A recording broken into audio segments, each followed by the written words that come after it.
विद्यार्थियों नमस्कार। Good morning to all. रसायन विज्ञान ऑनलाइन क्लासेज में आपका हार्दिक स्वागत और अभिनंदन। विद्यार्थियों, कल हम बात कर रहे थे अभिक्रिया का वेग क्या है और उसके दो प्रकार पढ़े थे, एक तो औसत वेग और तात्क्षणिक वेग।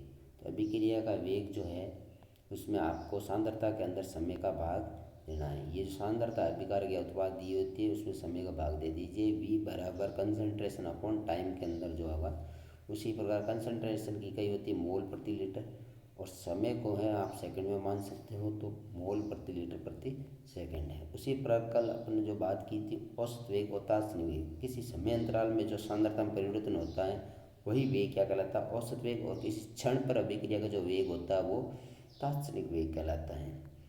चलिए इसी को हम आगे बढ़ाते हैं। अभिक्रिया का वेग तथा रस समीकरण मितीय संबंध, रेट ऑफ रिएक्शन और इसका स्टोइकियोमेट्रिक कांस्टेंट के अंदर क्या रिलेशन है, इन दोनों के बारे में अपन पढ़ेंगे। एक अभिक्रिया का एग्जाम्पल्स लेकर अपन समझते हैं। जैसे कि एक एग्जाम्पल दिया गया है, ए और बी अभिकारक है वो पी और क्यू में बदलने हैं। ए के मोलों की संख्या m1 है और बी के मोलों की संख्या m2 है। उसी प्रकार पी के मोलों की संख्या n1 है और क्यू के मोलों की संख्या n2 है। तो ए और बी तो समाप्त होंगे, विलुप्त होंगे और पी और क्यू प्रकट होंगे, यानी कि ये तो नष्ट होकर उत्पादों का निर्माण करेंगे। ये विलुप्त होने की दर और इनके प्रकट होने की दर ज्ञात करते हैं। जैसे ए के विलुप्त होने का वेग क्या है, तो ए की सांद्रता डी ए की सांद्रता बट्टा डी टी, सांद्रता बट्टा समय हो गया अभिक्रिया वेग के मुताबिक। अब ये जो माइनस का साइन लिखा गया यानी कि पर विलुप्त हो रहा है, तो इसके लिए सांद्रता कम होती जा रही है ए की, इसलिए माइनस में लिख दिया गया। बी के विलुप्त होने की दर डी बी की सांद्रता बट्टे डी टी, बी की जो सांद्रता थी ये बड़े कॉस्ट में लिखा जाता है, इसका मतलब ये सांद्रता है d B minus d B upon d t समय। इसी प्रकार पी के प्रकट होने का वेग, यानी पी बन रहा है, पी और क्यू बन रहा है, इसलिए डी पी की सांद्रता बटा डी टी। इसी प्रकार क्यू के प्रकट होने की का वेग बराबर डी क्यू की सांद्रता अपॉन डी टी। तो डी क्यू की सांद्रता में समय का भाग दिया जाता है, इसके आगे चिन्ह नहीं लगा हुआ, इसका मतलब धनात्मक है, ये प्रकट होने की दर है इनके। प्रति मोल के लिए अपन यहाँ ए और बी हो सकता है 20 और 30 हो सकता है, या 50 और 60 हो सकता है पी और क्यू। इसलिए प्रति मोल इनका वेग ज्ञात करने के लिए अभिक्रिया का वेग बराबर उन मोलों की संख्या का भाग लगा दिया जाएगा। जितने भी जो मोल होंगे उनके वेग के आगे विलुप्त होने की दर हो चाहे प्रकट होने की दर हो, उसके आगे इनका भाग लगा दिया जाएगा। जैसे कि ए के मोलों की संख्या थी m1, तो 1/m1 माइनस डी ए की सांद्रता अपॉन डी टी बराबर इसी प्रकार बी के मोलों की संख्या m2 थी, 1/m2 माइनस डी बी की सांद्रता बटा डी टी। इसी प्रकार पी के मोलों की संख्या n1 थी, तो 1/n1 डी पी की सांद्रता बटा डी टी। उसी प्रकार क्यू के मोलों की संख्या n2 थी, तो 1/n2 डी क्यू की सांद्रता डी टी। तो इस प्रकार आपने देखा कि जो प्रति मोल आप अभिक्रिया का वेग ज्ञात कर सकते हो, किसी का मान दिया है तो आप ज्ञात कर सकते हो कि ए कितना बन रहा है, या ए के विलुप्त होने की दर क्या है, या बी पी के प्रकट होने की दर क्या है। दर या वेग एक ही बात है, वेग भी पूछा जा सकता है, दर भी पूछा जा सकता है। अब अभिक्रिया के वेग में सदैव क्या होता है, धनात्मक होता है, और ऋणात्मक चिन्ह अभिकार की सांद्रता कमी को दर्शाता है। ऋणात्मक चिन्ह जो है अभिकार की सांद्रता में कमी को दर्शाता है। यहाँ देखिए अभिक्रिया के वेग की कई बारे में यूनिट ऑफ रिएक्शन रेट के बारे में अपन कल भी चर्चा की थी कि मोल प्रति लीटर टाइम इनवर्स, जैसे कि mole litre inverse second inverse भी हो सकता है, mole litre inverse minute inverse भी हो सकता है, mole litre inverse hours inverse भी हो सकता है। यानी ये जो टाइमिंग है वो सेकेंड इनवर्स भी ले सकते हैं, मिनट में भी ले सकते हैं और घंटे में भी ले सकते हैं। इन तीनों के अंदर अपन काउंट कर सकते हैं।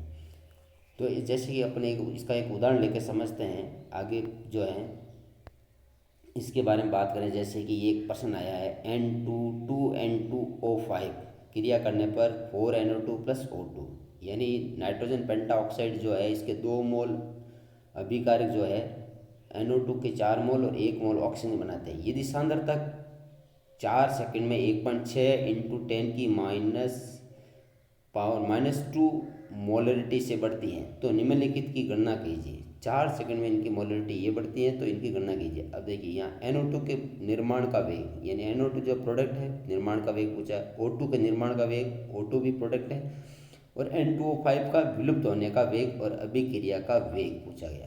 तो सबसे पहले NO2 के निर्माण का वेग, NO2 के जो है यहाँ सांद्रता किसकी दी गई, NO2 की सांद्रता, NO2 की सांद्रता 4 सेकंड में 1.6, यानी NO2 की सांद्रता के अंदर इसका समय का भाग लगा दिया गया। 1.6 इंटू 10⁻², के अंदर 4 का भाग लगा देंगे तो 4 इंटू 10⁻³ मोल पर सेकंड इनवर्स।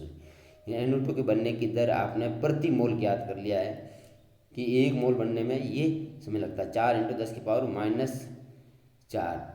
अब O2 के निर्माण का वेग, अब ऑक्सीजन के बनने का वेग, यानी कि इन दोनों का वेग बराबर लेंगे हम, DO2 की सांद्रता अपॉन dt बराबर, अब प्रति मोल NO2 के लिए 1/4 इंटू DNO2 अपॉन dt, यानी इसकी जो हो जाएगी 1/4 इंटू DNO2 अपॉन dt अपन ने ऊपर ज्ञात किया, ये 4 इंटू 10⁻³ इसको गुणा कर लेंगे 1/4 से, 4 से 4 कैंसिल हो जाएगा तो 1 इंटू 10⁻³ मोल मोलरिटी पर सेकंड भी हो सकता है, ये यूनिट है इसकी जो। तो ये O2 के निर्माण का वेग आएगा। इसी प्रकार N2O5 के विलोपन की दर, N2O5 के विलोपन की दर minus d N2O5 upon dt बराबर इसकी 1/2 NO2 अपॉन dt हो गया। यहाँ 1/2 क्यों हुआ? क्योंकि यहाँ देखेंगे आप, यहाँ जो है इसका N2O5 के जो यहाँ पर दिया गया है, यहाँ जो प्रश्न के अंदर दिया गया है ये 2 मोल है, 1/, तो इसके 1/2 लिखना पड़ेगा। प्रति मोल ज्ञात करने के विलोपन दर के लिए अपन को क्या लिखना पड़ेगा? 1/2 लिखना पड़ेगा। 2 इस साइड में चला जाएगा, ऊपर चला जाएगा तो 1/4, जैसे ऊपर लिखा हुआ है ये 1/4, तो 1/4 होगा, 2 से यहाँ 4 क्या हो जाएंगे? कैंसिल हो जाएंगे, तो 1/2 हो जाएगा। यानी 2 मोल ये बनता है तो 4 मोल ये बन रहे हैं, 2 मोल N2। अपने को 1 मोल N2O5 के विलोपन की दर ज्ञात करना, तो इसका क्या हो जाएगा?